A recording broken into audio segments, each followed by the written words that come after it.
Assalamualaikum warahmatullahi wabarakatuh. Waalaikumsalam warahmatullahi wabarakatuh. Alhamdulillah wa syukurillah. Wassalatu wassalamu ala rasulillah wa ala alihi wa sahbihi wa mawala amma ba'du. Pertama sekali mari kita mengucapkan puji dan syukur kepada Allah SWT yang memberikan kesempatan bagi kita untuk berkumpul dalam majelis ilmu pada pagi hari yang berbahagia ini. Kemudian salam dan salam yang dilanjutkan kita Nabi Muhammad SAW dengan lafaz Allahumma salli ala sayyidina Muhammad wa ala ali sayyidina Muhammad. Baik, Bapak Ibu yang kami muliakan, kesempatan kali ini kita akan membahas tentang peran tahsin dalam peningkatan kualitas bacaan Al-Quran. Berbicara tentang tahsin, ini merupakan suatu yang urgent bagi kita sebagai umat muslim, karena ini merupakan tolak ukur bagi kita sebagai umat muslim yang mencintai kitab sucinya, yaitu Al-Quran.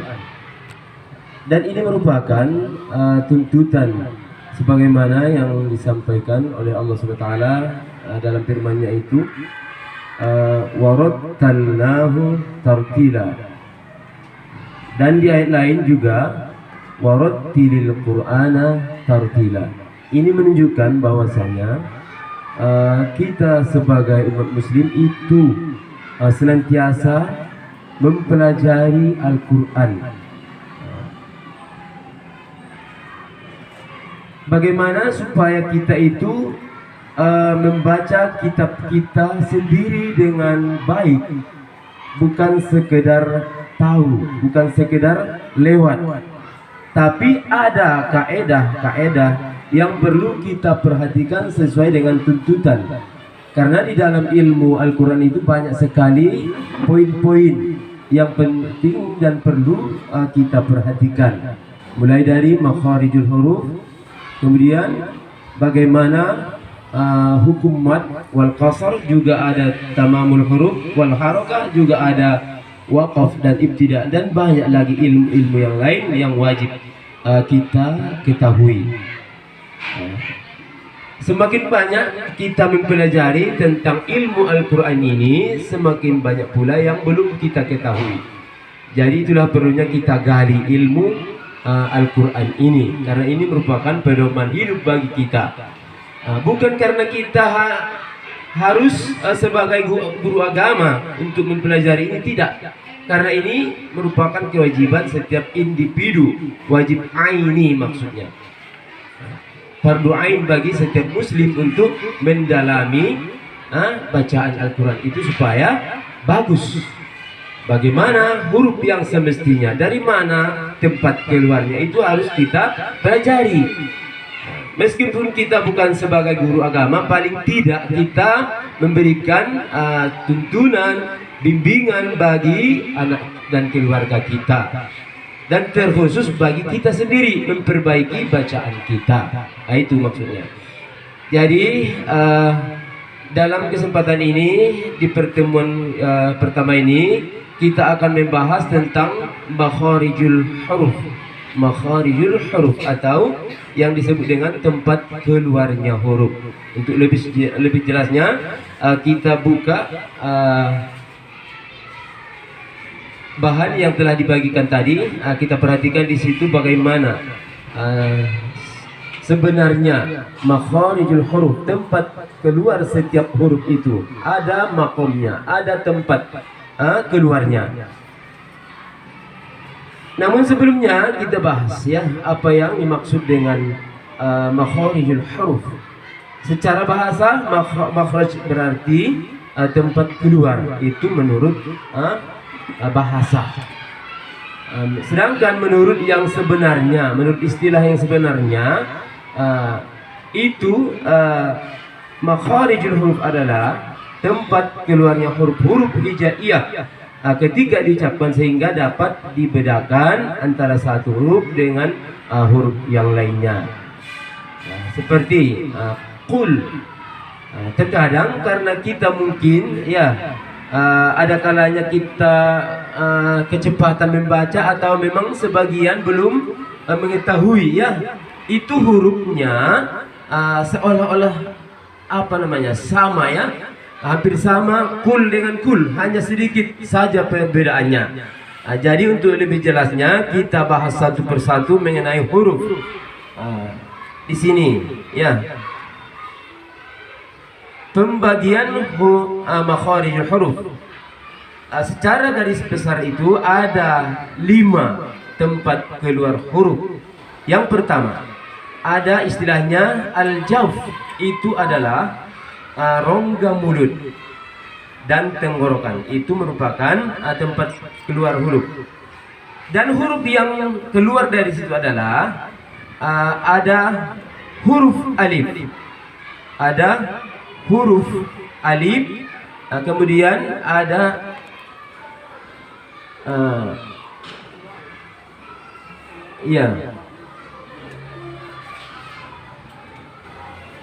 ada huruf alif. Kemudian yang kedua ada istilahnya al-halq, yaitu tenggorokan. Ini terbagi kepada 3. Ada di pangkal tenggorokan, yaitu hamzah ya, hamzah. Kemudian ada di tengah tenggorokan, yaitu huruf ha dan ain. Berikutnya ada juga di ujung tenggorokan, itu dekat mulut. Bisa kita praktekkan sendiri di mana letaknya yang sebenarnya. Kemudian ada istilahnya al-lisan atau huruf yang di sekitar lidah kita, ada 10 makhraj. Itu merupakan tempat yang paling banyak kita mengeluarkan huruf di sekitar lidah, lisan kita. Pertama, pangkal lidah, yaitu langit-langit belakang. Itu ada huruf qaf ya, ada huruf qaf.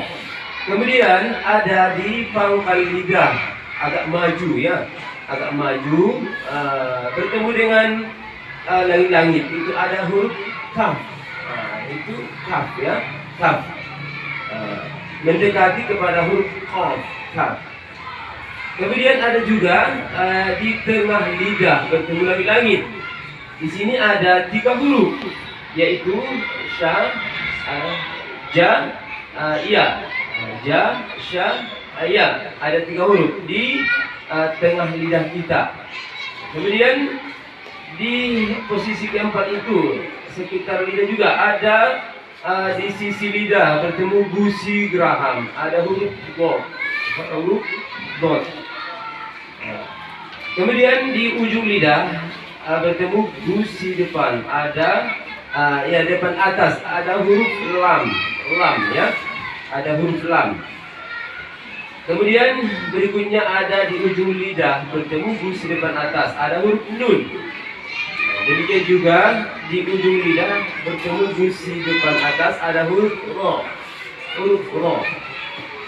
Berikutnya di ujung lidah bertemu gigi seri atas, itu ada huruf ta dan po.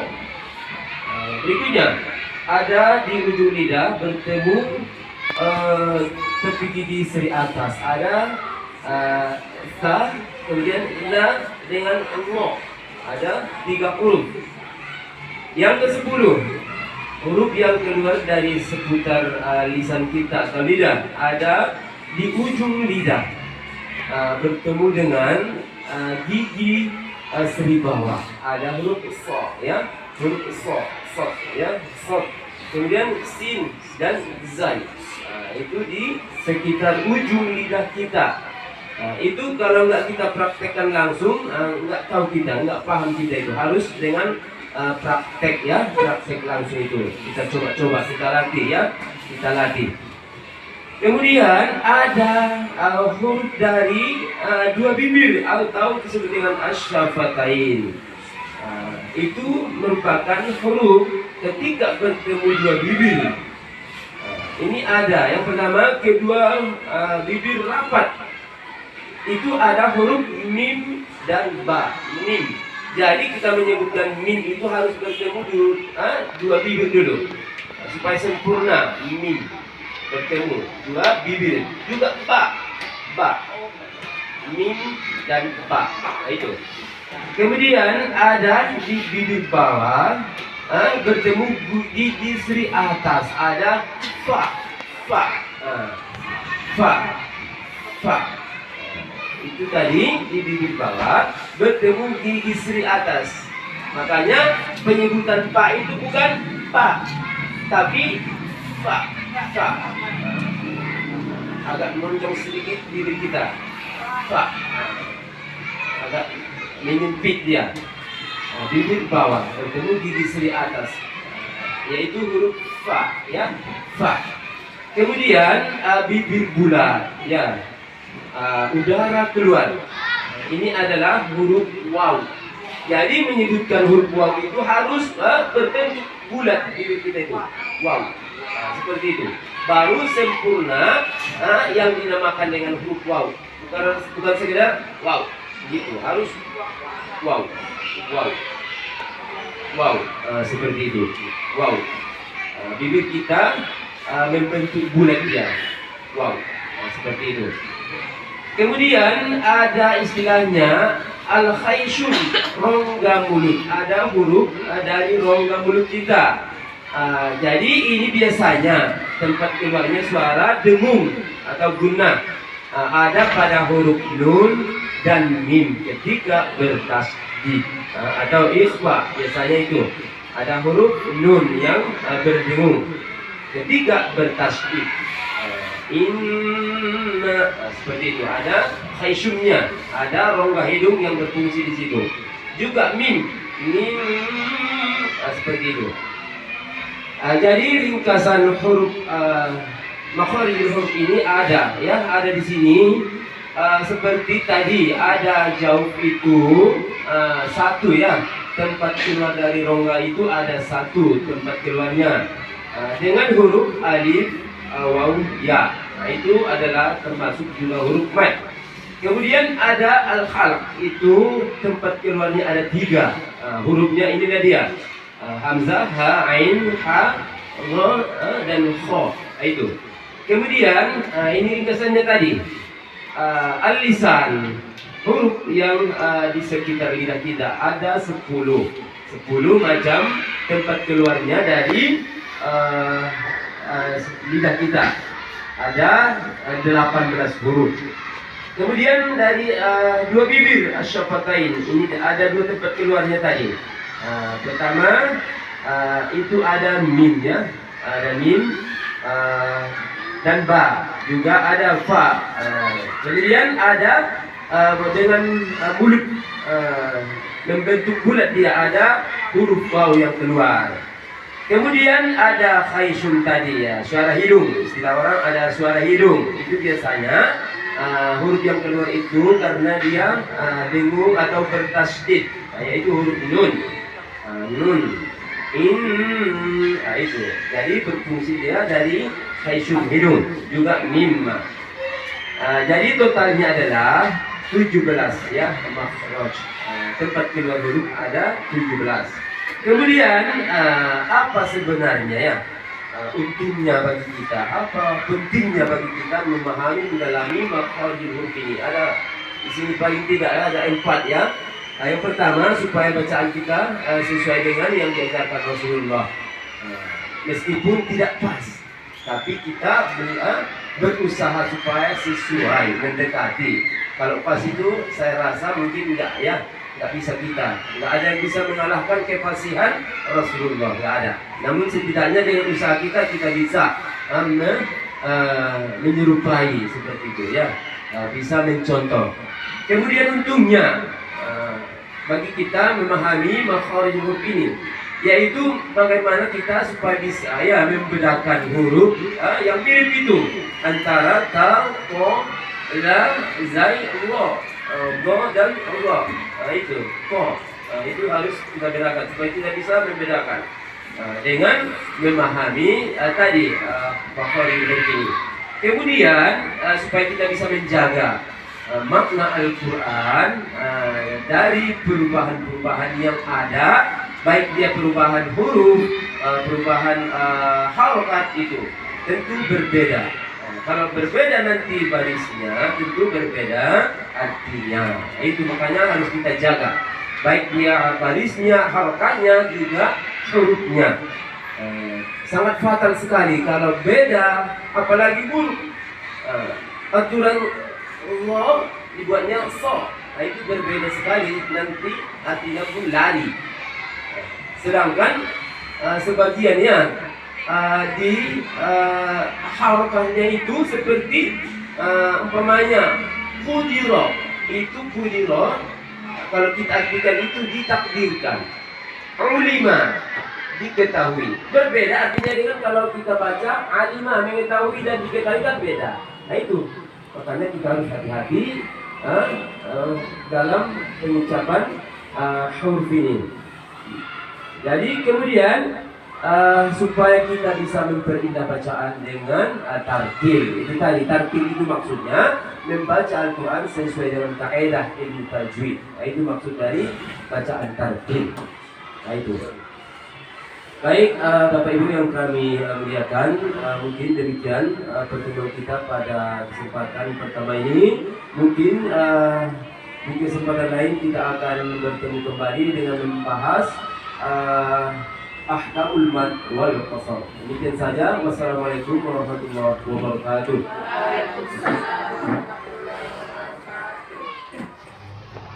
Assalamualaikum warahmatullahi wabarakatuh. Bapak Ibu yang kami muliakan, kembali kita bertemu dengan pembahasan seputar tahsin Al-Quran.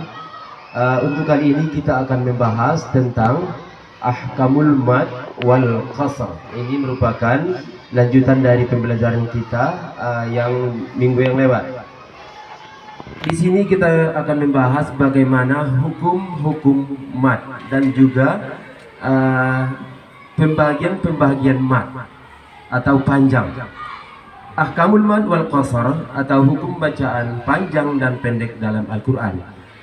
Pengertian mad secara bahasa berarti panjang. Dalam ilmu tajwid, mad adalah memanjangkan suara ketika membaca huruf mad. Ada di sini huruf madnya itu alif waw ya apabila bertemu dengan sebab tertentu. Kemudian qasr maksudnya secara bahasa berarti pendek. Dalam ilmu tajwid, qasr berarti membaca huruf mad dengan ukuran pendek atau asli, yaitu 2 harokat saja. Dengan kata lain, ahkamul mad wal qasr adalah hukum-hukum bacaan panjang atau mad dan pendek atau qasr pada huruf-huruf mad dalam Al-Quran. Next, berikutnya kita masuk kepada huruf mad. Huruf mad itu hanya ada 3 ya, yaitu yang pertama alif. Namun ada ketentuannya, meskipun alif itu supaya panjang harus didahului dengan baris fathah itu. Kemudian yang kedua ada huruf waw, tentunya harus didahului dengan huruf dengan harokat dhamma supaya bisa dikatakan itu mad ya, panjang. Kemudian ada ya, harus didahului dengan kasroh. Contohnya di sini ada qala. Qala itu ada huruf alif menandakan bahwasanya itu mad, mad. Kemudian untuk contoh waw, huruf waw tanda mad, yaqulu terdapat mad waw. Yang ketiga ada qila, ini ada huruf ya menunjukkan itu mad, mad. Kemudian pembagian mad ya, berapa panjangnya mad itu? Mad terbagi menjadi 2 ya, secara garis besarnya itu ada 2. Yang pertama mad asli atau disebut dengan mad tabi'i. Mad asli atau mad tabi'i yaitu mad yang tidak memiliki sebab hamzah atau sukun. dibaca 2 harokat saja. Pendek dia. Cukup 2 harokat, tidak boleh lebih. Hanya cukup 2 harokat, 2 ketukan dia. Itu adalah mad asli atau mad tabi'i. Contohnya kitabu, tidak boleh berlebihan ya. Itu aslinya ya. Itu aslinya kitabu, seperti itu. Tidak boleh kitabu, nggak boleh. Tila, nggak boleh. Qalu, nggak boleh. Harus cukup 2 harokat saja, karena ini merupakan mad asli, asli bawaan. Kemudian mad far'i, yang kedua mad far'i, yaitu mad tambahan. Jadi nanti mad far'i ini dibagi menjadi beberapa bagian. Mad far'i ini adalah mad yang terjadi karena ada hamzah atau sukun setelah huruf mad. Panjang bacaannya lebih dari 2 harokat, tergantung jenisnya pula. Ini. Kemudian macam-macam mad far'i ini dia. Pembagian dari mad far'i. Pertama ada mad wajib muttasil. Seperti apa? Kita lihat. Mad wajib muttasil itu adalah huruf mad bertemu hamzah dalam satu kata, panjangnya 4 sampai 5 harakah. Itulah tuntutannya. Ini merupakan qiraah Asim ya, yang mayoritas kita kita gunakan di negara kita. Ini qiraah Asim, Syekh Asim. Ada 4 harakah sampai 5 harakah. Contohnya ada di sini. Jaa, namanya juga wajib ya, wajib, nggak boleh tidak kita ikuti. Namanya juga wajib. Nggak boleh jaa begitu, nggak boleh. Harus kita sempurnakan. Paling tidak 4 harakah harus dapat. Jaa su'a, dan tidak boleh kita potong. Pamannya nggak tahan napas. Seperti itu nggak boleh. Salah dihukum, salah di arti, karena ini merupakan satu kalimat ya, satu kalimat. Nggak boleh. Salah besar kita. Kalau kita potong, biarpun nggak tahan napas, harus kita paksakan.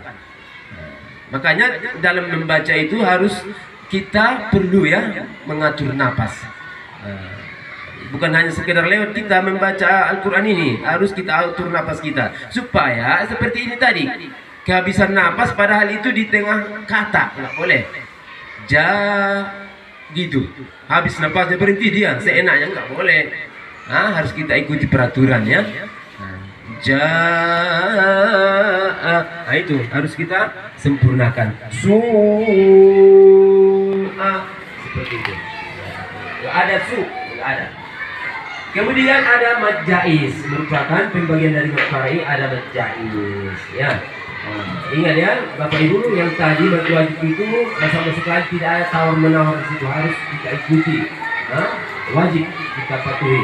Kemudian mad jaiz, sifatnya mad jaiz yaitu bertemu mad huruf mad yang bertemu dengan hamzah di kata yang berbeda ya, di kalimat berbeda. Panjangnya boleh 2 harokat, boleh 4 harokat, juga 5 harokat, sesuai dengan kemampuan kita, dengan napas kita.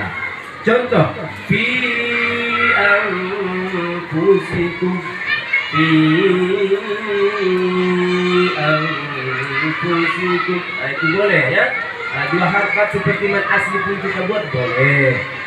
Namanya juga jaiz, boleh iya, boleh tidak, itu jaiz namanya. Boleh iya, boleh tidak.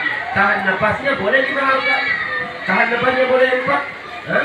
Kalau nggak tahan boleh 2. Itu namanya jaiz, boleh iya, boleh tidak. Itu kelebihannya dari mad jaiz. Tapi kalau untuk tilawah ya, kori itu lebih senang lah, bisa melakukan itu. Seperti itu kan. Jadi lebih enak, lebih menyentuh kalau kita ikuti ya yang seharusnya. Kemudian ada mad alif disukun. Bagaimana pula ini? Mad mengikuti huruf sukun karena waqaf, berhenti. Ini syaratnya tadi karena waqaf, makanya ada mad alif disukun. Kalau nggak waqaf enggak, tetap 2 harokat. Itu aslinya itu mad asli kan, Jadi karena dia itu di ujung ayat, nah otomatis kita berhenti. Jadi terjadilah mad alif sukun. Panjangnya 2 boleh, 4 boleh, bahkan sampai 6. Ta'malun.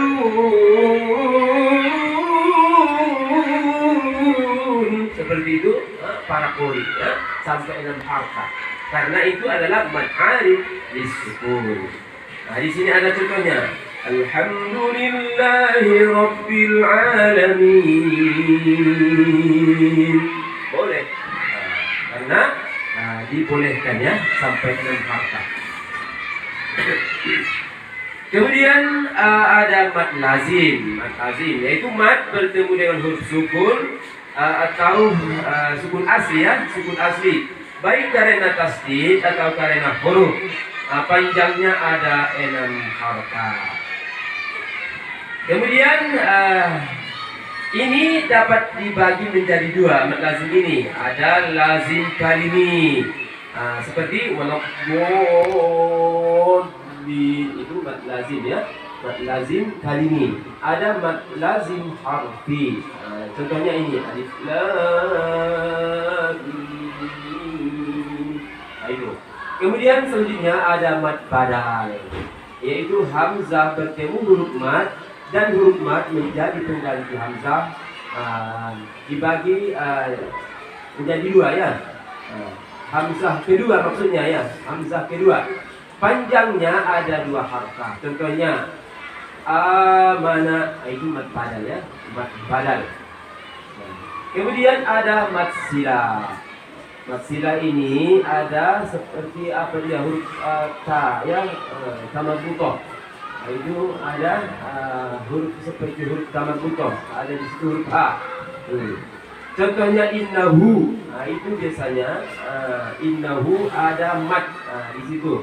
Mad kayak huruf apa namanya, huruf dhammah yang terbalik. Innahu seperti itu. Itu namanya mad sila. Kemudian kita masuk kepada qasr. Apa itu qasr dalam bacaan? Adalah membaca mad dengan ukuran asli 2 harkat saja ya. Ini hanya cukup 2 harkat. Itu namanya qasr. Qasr terjadi pada mad tabi'i atau jika pembaca memilih qasr pada mad jaiz munfasil, meskipun lebih umum dibaca panjang. Qasr ini menjaga agar bacaan tidak selalu dipanjangkan berlebihan. Itu namanya qasr. Jadi ini ringkasannya, kesimpulan daripada pembahasan kita mengenai mad wal qasr ya. Jenis mad, jenis mad di sini ada mad tabi'i, mad munfasil, muttasil, ada mad alif sukun, kemudian mad lazim, mad badal, juga mad sila. Ada masing-masing panjang bacaannya. Ada yang 2, ada yang 4 sampai 5, ada yang sampai 6. Ini. Demikian tadi sudah kita bacakan contoh-contohnya. Jadi untungnya kita mempelajari ini, hikmahnya bagi kita, juga pentingnya supaya kita bisa menjaga keaslian bacaan Al-Quran sesuai dengan riwayat qiraah. Qiraah yang umumnya kita pergunakan di Indonesia ini adalah qiraah Asim, riwayat qiraah Asim. Jadi ada ulama qori'nya, ada yang mempertanggungjawabkan bacaan kita itu sesuai dengan ilmu mereka. Kita berkiblat kepada mereka.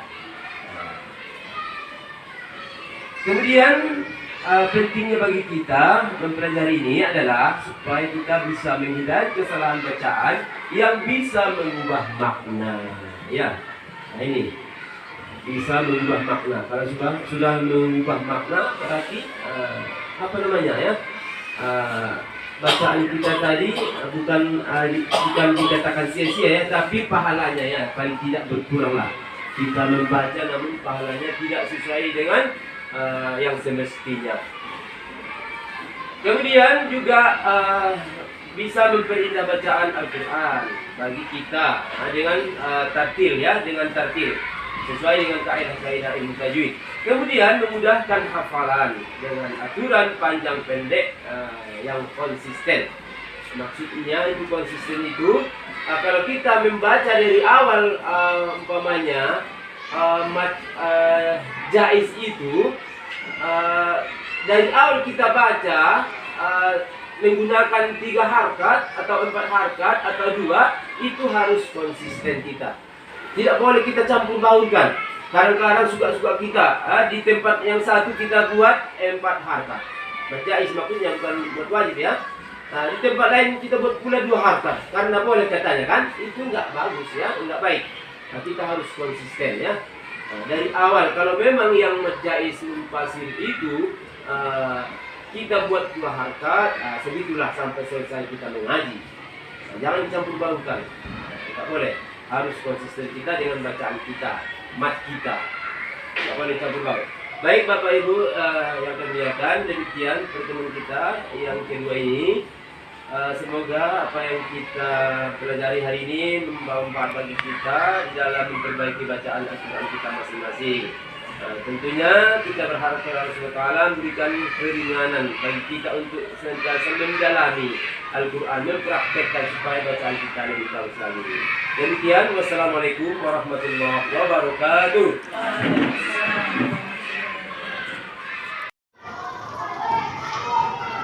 Assalamualaikum warahmatullahi wabarakatuh. Bapak Ibu yang kami muliakan, kembali kita ikuti pembelajaran kita. Untuk pertemuan kali ini kita akan membahas tentang tamamul harakah, tamamul huruf wal harakah. Untuk lebih jelasnya kita baca modul yang telah dibagikan. Di sini pertama kita pahami apa itu yang namanya tamamul huruf wal harakah. Tamamul huruf berarti menyempurnakan huruf, yaitu melafalkan setiap huruf hijaiyah sesuai lafaz. Kembali kepada tadi ya, makhraj huruf, tempat keluarnya dan juga sifat aslinya seperti apa. Kemudian tanpa menambah atau mengurangi daripada sifat-sifat huruf. Kemudian tamamul harakah berarti menyempurnakan harakat, sempurna garisnya ya, sempurna garisnya. Kemudian itu tadi tamamul harakah itu menyempurnakan harakah, yaitu membunyikan fathah, nasrah, dhamma, sukun juga ya, tanwin serta harakah panjang atau mat, dan pendek sesuai dengan aturan bacaan, tidak dilebihkan atau dikurangi. Dengan kata lain, tamamul harakah, tamamul huruf wal harakah adalah upaya menjaga keaslian bacaan Al-Quran sebagaimana diturunkan, dengan memperhatikan kejelasan huruf dan keakuratan harakah. Kemudian pentingnya tamamul harakah, tamamul huruf wal harakah.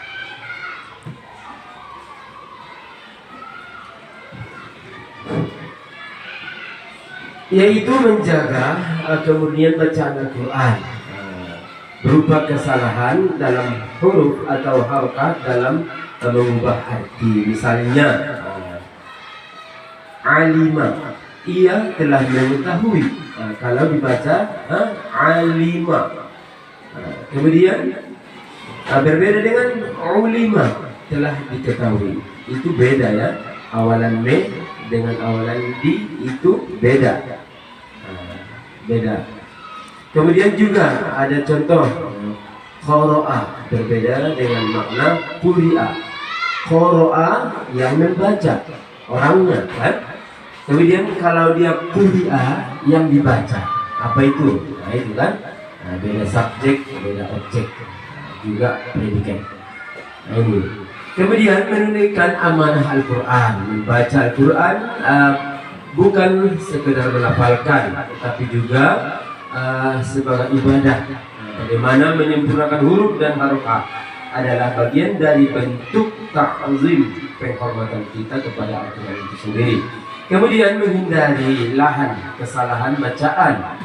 Kesalahan bacaan bisa berupa lahan jali, kesalahan jelas yang merubah arti, maupun lahan khafi, kesalahan samar, tidak merubah arti tetapi mengurangi kesempurnaan. Itu maksudnya, ada lahan jali, ada lahan khafi, salah jali, salah khafi. Itu kalau di per-MTQ itu juga ya, sudah termasuk kategori salah fatal kalau ada salah jali. Itu. Kemudian contoh kesalahan dalam tamamul huruf wal harakah. Di sini ada ketika kita membaca god ya, bukan dot ya, sod. Sod itu seperti menyebutkan huruf Allah. Itu. Padahal itu beda ya. Beda. Masing-masing ada tempat keluarnya. Kalau itu dot itu di samping lidah kita bertemu dengan langit-langit atas. Hanya beda sedikit ya dengan Allah. Allah itu berada di sisi lidah kita bertemu dengan langit-langit. Kemudian membaca huruf shad ya dengan sin. Shad dengan sin. Juga ada huruf qaf dengan kaf. Hampir berbeda, hampir sama, namun ada perbedaan qaf dengan kaf. Kalau qaf itu dipangkal ya, pangkal tenggorokan.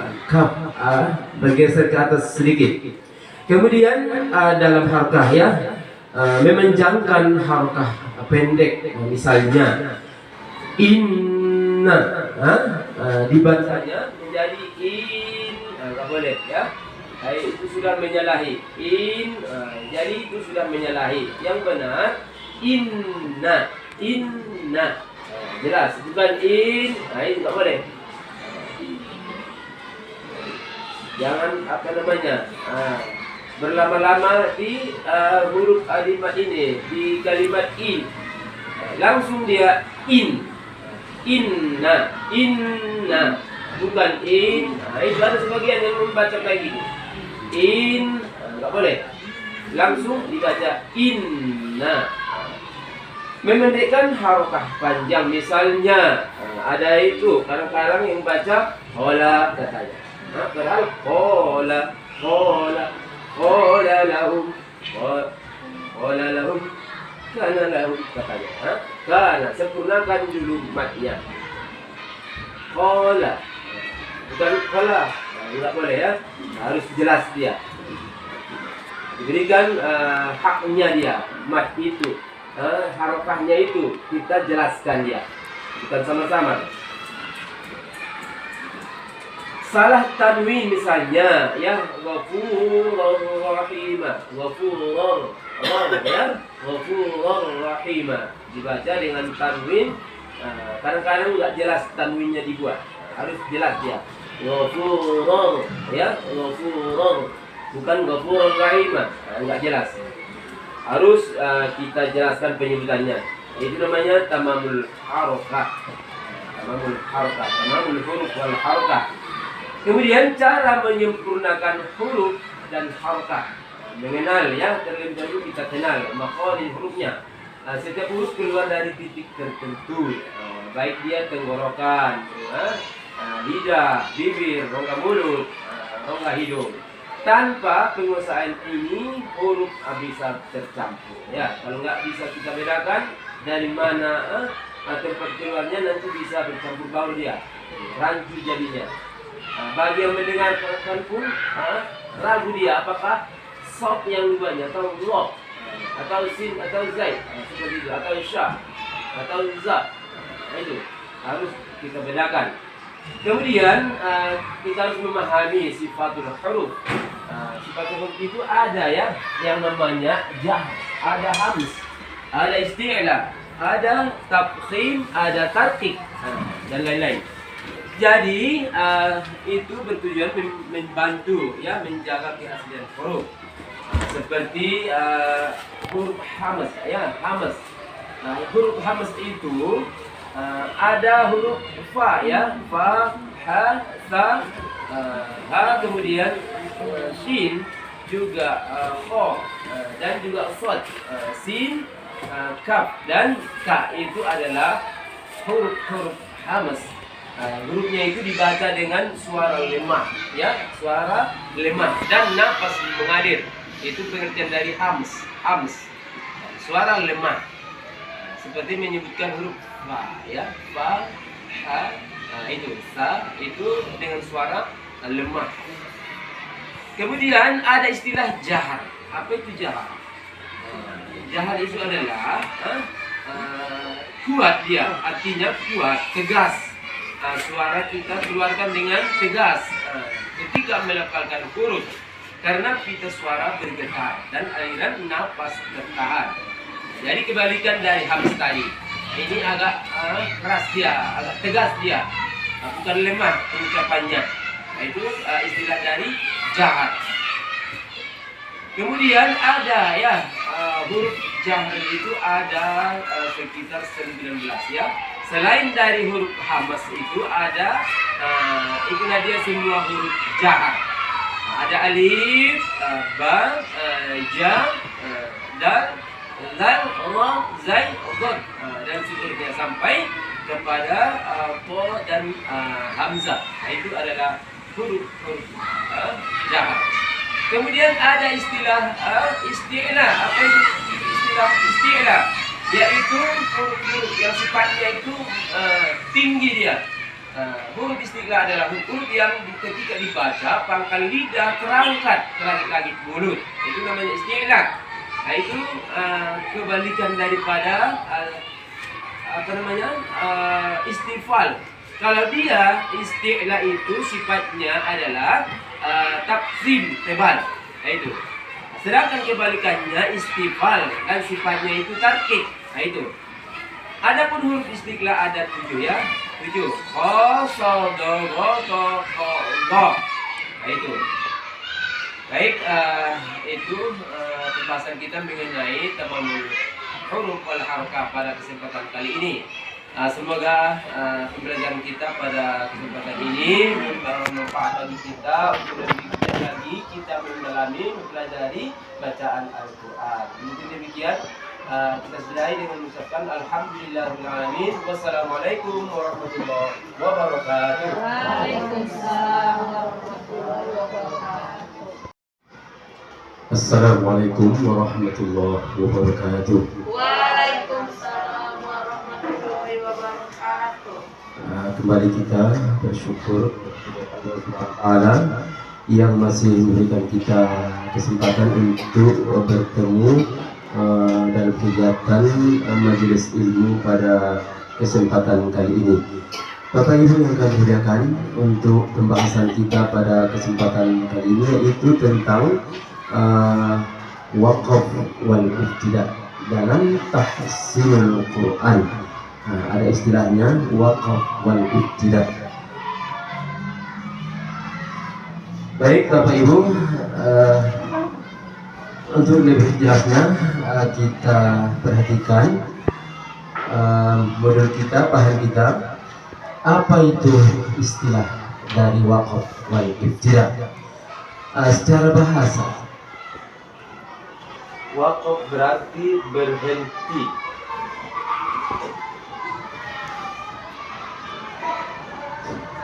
Dalam ilmu tajwid, waqaf adalah menghentikan bacaan sejenak pada suatu kata dalam Al-Quran dengan tujuan mengambil nafas, kemudian melanjutkan bacaan lagi.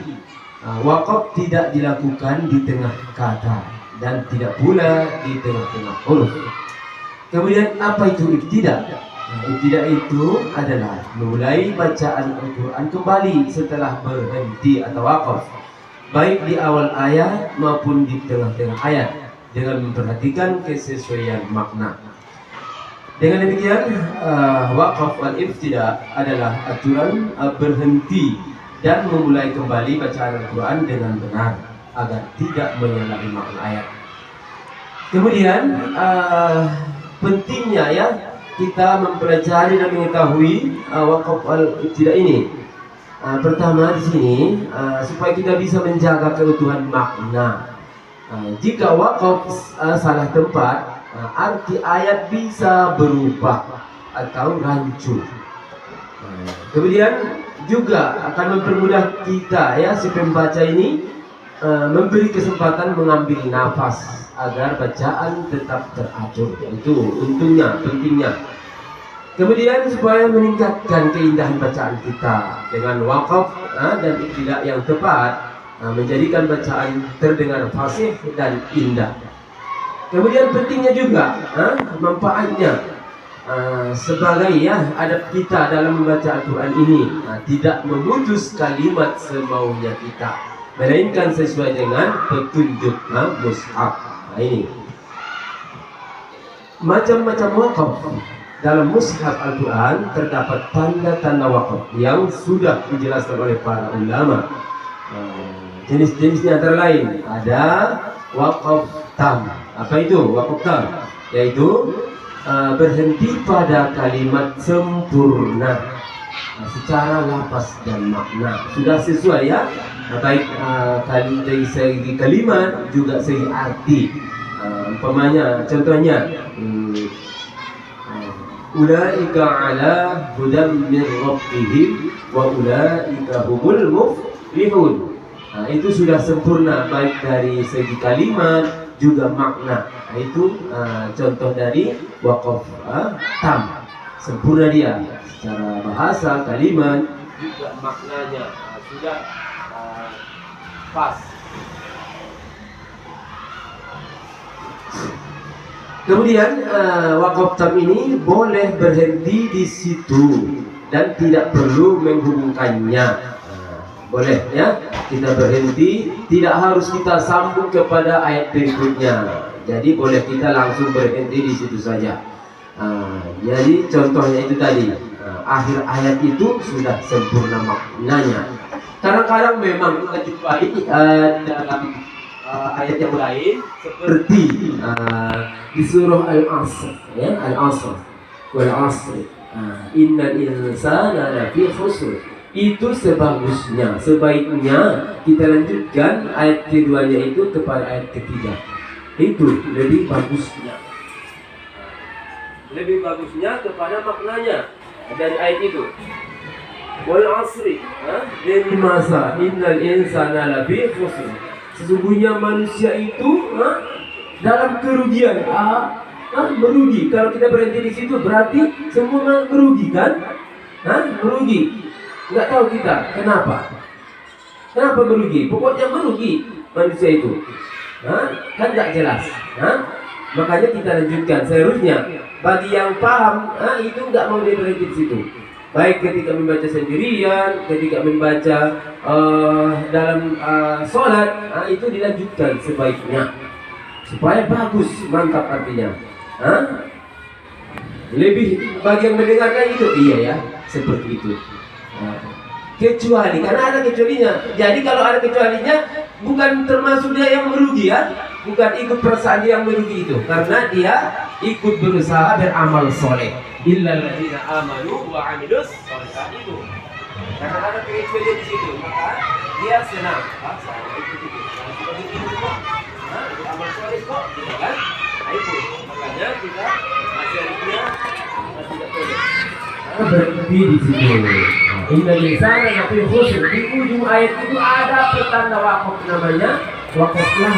Dilarang kita di situ. Wakaf lam itu nahiyah, larangan bagi kita untuk berhenti, meskipun tidak wajib ya, bukan wajib. Sebagusnya, tapi kalau kita diminta kita meminta yang paling bagus, kan? Itu makanya kita pilih yang lebih bagus, kita lanjutkan kepada ayat yang berikutnya. Itu salah satu contoh ya. Kemudian ada wakaf kafi. Apa itu wakaf kafi? Kalimat sempurna dari sisi makna, dari sisi makna, tetapi masih ada kaitan dengan sesudahnya. Itu adalah wakaf kafi, memada seperti itu, terpadalah, paling tidaklah seperti itu mungkin ya. Itu wakaf kafi, boleh wakaf tetapi lebih baik dilanjutkan. Nah itu wakaf kafi. Seperti ini. Dalikal kitab, berhenti dia di situ. Itulah kita. Tak bagus kan? Tapi levelnya itu hanya sekedar ya terpada. Makanya dibuat apanya di sini wakaf kafi, terpadalah. Tapi lebih bagus dia dilanjutkan. Dalikal kitab, nggak boleh di situ berhenti, harus kita lanjutkan. Dalikal kitab la raiba fi. Kalau cuman dalikal kitab, itulah dia kitab, itulah dia, seperti itu pengertiannya kan? Itulah. Nggak jelas apa yang ditulahkannya itu apa namanya, seolah dia itu mencilir kan? Itulah kitab. Jadi nggak sempurna maknanya, makanya kita lanjutkan lebih bagus. Dalikal kitabu la raiba fi. Itulah kitab, tidak boleh ada keraguan padanya, tidak boleh. Kemudian ada wakaf hasan.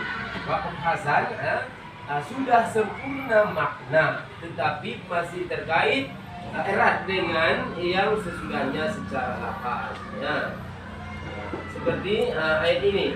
الذين يؤمنون بالغيب ويقيمون الصلاة. Jadi berhenti dia alladzina yu'minuna bil ghaib sampai di situ. Berhenti dia. Itu wakaf hasan. Masih bagus ya, masih bisa. Tapi belum lebih bagus ya, belum level lebih bagus. Cukup sekedar bagus saja begitu kan? Bukan lebih bagus. Yang lebih bagusnya dilanjutkan ya. Karena masih ada erat ya kaitannya dengan ayat berikutnya kalimat sesudahnya. Alladzina yu'minuna bil ghaibi wa yuqimuna shalah. Bukan hanya sekedar percaya kepada yang gaib, tapi juga dia betul-betul mendirikan salat, yakin dia ada hari kiamat, seperti itu disempurnakannya. Bukan cukup hanya sekedar percaya yang gaib itu saja kan, tapi dia wa yuqimuna shalah, wa yutuna zakat, itu dilanjutkannya. Itu lebih sempurna, lebih bagus. Kemudian ada wakaf qabih. Apa itu wakaf qabih? Wakaf pada tempat yang tidak sempurna makna, bahkan bisa menimbulkan kesalahan arti. Ini dalikal kitabuna, dalikal kitabu la raiba fihi hudan lil muttaqin. Itu tadi dalikal kitab. Ini jadi tidak boleh kita berhenti di situ, tidak boleh berhenti. Dalikal kitab harus kita lanjutkan, tidak boleh. Kemudian tanda-tanda wakaf dalam mushaf ya, ada beberapa tanda wakaf di dalam Al-Quran. Kita perhatikan ketika kita membaca, ada tanda wakaf mim, itu adalah wakaf lazim, harus berhenti karena jika diteruskan dapat mengubah makna. Sering kita jumpaikan ada wakaf mim, itu harus berhenti kita. Wakaf lazim namanya. Kemudian ada istilah di situ lam, la waqafa, tidak boleh berhenti, dilarang kita berhenti. La waqafa, tidak boleh berhenti. Kemudian ada wakaf jaiz, huruf jim, ditandai dengan huruf jim, yaitu boleh berhenti atau tidak melanjutkan. Sama ya, sama boleh. Boleh kedua-duanya, berhenti boleh, lanjut boleh, itu jaiz. Kemudian qala ya, qala qila aula, qila aula. Itu pengertiannya adalah lebih baik berhenti. Qila aula, lebih baik berhenti. Kif, berhenti ya, kif aula, berhenti, lebih aula, lebih bagus, lebih baik berhenti. Kemudian ada lagi istilah huruf shad lam ya, shad lam, itu adalah lebih baik melanjutkan. Wasal lebih aula. Itu maksudnya wasal lebih aula. Wasal lebih aula. Lanjutkan lebih baik. Kemudian ada sin, huruf sin itu adalah sakta, berhenti sejenak, seperti mimma qadina di surah Yasin kan, mimma qadina ada, atau di ayat lain waqila man raqa. Itu namanya sakta, berhenti sejenak tapi tidak bernapas, tidak boleh bernapas. Waqila man raqa, ditahan nafas, jangan mengambil kesempatan bernapas, enggak, cuma sekedar aja. Qila man raqa mimma ruqadina hada, tidak boleh bernapas. Kemudian qaf ya, qaf fa, ada dua huruf di situ. Itu bertanda peringatan agar berhenti, sekedar peringatan. Kita akan berhenti kita, peringatan. Kemudian sod, ada huruf sod, itu adalah silah. Dianjurkan menyambung bacaan, anjuran ya, anjuran, sekedar anjuran kita menyambungkan bacaan. Baik, berikutnya macam-macam ibtida, ibtida sahih, ada ibtida sahih, memulai bacaan pada kalimat yang baik dan jelas maknanya. Ini adalah ibtida sahih, memulai bacaan yang benar. Kemudian ada ibtida qabih, memulai bacaan pada kalimat yang tidak jelas, itu tidak boleh, dilarang. Kemudian contoh kesalahan waqaf wal ibtida, salah waqaf, itu seperti tadi ya, dalikal kita, tidak boleh berhenti, tidak boleh kita berhenti di situ. Kita lanjut.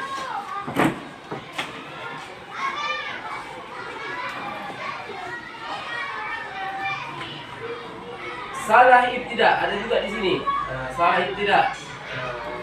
Ghairil maghdubi alaihim waladdallin. Enggak boleh ya. Kita mulai dari waladdallin, enggak boleh.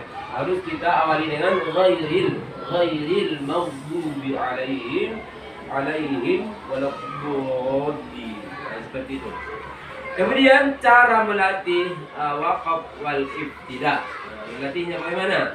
Membaca dengan tadabbur ya, kita tadabburkan. Maksudnya tadabburkan itu memperhatikan ya, kita perhatikan makna dari ayat tersebut supaya kita bisa berhenti lebih bagus. Harus seperti itu. Kalau nggak kita lihat maknanya, terjemahannya mungkin agak sulit kita ya. Karena kita apalagi kurang paham tentang nahwu sharaf, ini kaitannya ini dengan ilmu nahwu dan sharaf. Kemudian mengikuti tanda waqaf dalam mushaf. Itu harus kita ikuti bagaimana kaidah yang ada di situ. Kemudian belajar talaqi kepada guru, salah satu ya cara kita untuk bisa melatih mempraktekkan bagaimana waqaf wal ibtida itu harus kita bertalaqi, langsung berhadapan. Kita lihat guru kita mengucapkannya. Kita dengarkan bagaimana guru kita itu berhenti di mana dia. Mungkin guru kita lebih paham dari kita umpamanya. Itu makanya kita belajar talaqi. Seperti zaman Rasulullah itu rata-rata itu talaqi. Metode pembelajarannya itu talaqi, langsung sahabat berhadapan dengan Rasulullah. Kemudian kita harus membiasakan membaca perlahan ya, apalagi yang baru bisa belajar itu harus perlahan ya. Kita membaca secara pelan-pelan, nggak usah buru-buru. Kemudian apalah ya hikmahnya kita belajar tentang waqaf ibtida ini? Hikmahnya tentunya ya membantu si pembaca menjaga nafas. Itu kalau sudah tahu mana tempat waqaf yang bisa, dia tentu terbantu nafasnya. Nah itu. Kemudian memudahkan pemahaman makna ayat. Itu. Supaya kita paham makna ayat-ayat itu. Sampai di mana yang pas maknanya itu. Nah itu. Kemudian menjaga kesucian lafaz dan arti Al-Quran. Ya, kita jaga. Kemudian keaslian bagaimana ulama-ulama kita mengajarkan kaidah-kaidah yang ada dalam Al-Quran itu. Bagaimana seharusnya wakaf wal ibtidah yang sesuai dengan yang semestinya. Kemudian tentunya menambah keindahan dalam tilawah bacaan kita supaya kita lebih bagus ya. Kalau kita paham wakaf wal ibtidah tentu kita lebih indah cara membacanya dibandingkan dengan yang tidak paham tentang wakaf wal ibtidah. Tentu terbantu apalagi bidang tilawah qari'ah. Tentu mereka itu harus menguasai wakaf wal ibtidah. Nah itu karena kalau nggak pas nanti wakafnya, ibtidahnya, mereka itu diberikan pengurangan nilai jali karena nggak sesuai, dia ibtidah, salah kepada makna. Baik Bapak Ibu, demikian pertemuan kita merupakan pertemuan yang terakhir pada pembahasan tentang tahsin Al-Quran supaya kita dalam memahami, mempelajari bagaimana kita membaca Al-Quran itu lebih bagus. Mudah-mudahan apa yang kita ikuti ya selama kegiatan kita berlangsung bermanfaat bagi kita semuanya, dapat meningkatkan kualitas bacaan Al-Quran kita untuk berikutnya. Mungkin demikian, kurang lebihnya saya pemateri mengucapkan mohon maaf dan atas kekurangan dan kesalahan. Kepada Allah tentunya kita mohon ampun. Wassalamualaikum warahmatullahi wabarakatuh.